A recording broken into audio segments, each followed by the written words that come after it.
السلام علیکم میرے پیارے بھائیوں اور بہنوں.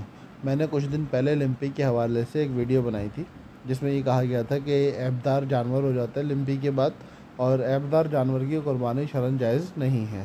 اچھا، بات وہ بھی درست تھی، اور ابھی حضرت تقی عثمانی صاحب کی رائے سامنے آئی ہے.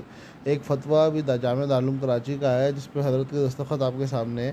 اس کے علاوہ دیگر جو ہمارے دارالعلوم کراچی کے مفتیان کرام ہیں ان کے دستخط بھی آپ کے سامنے آپ کو نظر آ رہے ہیں.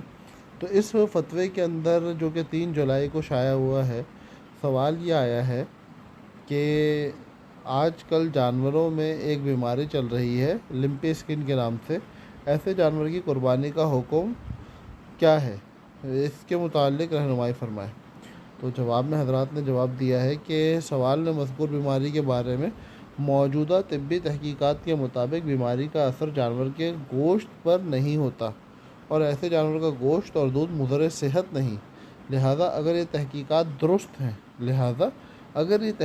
درست ہیں تو ان تحقیقات کی روشنی میں ایسے جانور کی قربانی حضرات فقہاء کرام رحمہ اللہ کے ذکر کردہ اصول کے مطابق درست ہے، مگر ایسے جانور کی قربانی خلاف اولیٰ ہے. البتہ مذکورہ بیماری سے متاثر کوئی جانور اگر اتنا کمزور ہو جائے کہ جس کی وجہ سے وہ چل بھی نہ سکے تو پھر ایسے جانور کی قربانی جائز نہیں ہوگی.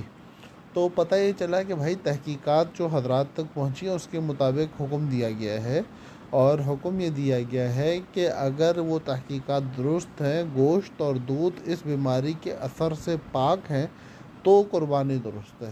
اب لازم بات ہے یہ قید جہاں پائی جائے گی وہاں پہ قربانی درست ہو جائے گی، جہاں نہیں پائی جائے گی وہاں قربانی درست نہیں ہوگی.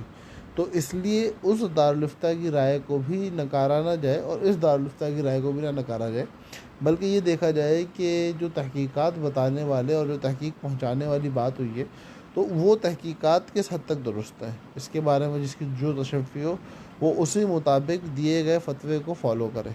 اللہ پاک ہم سب کا حامی و ناصر ہو. السلام علیکم ورحمۃ اللہ وبرکاتہ.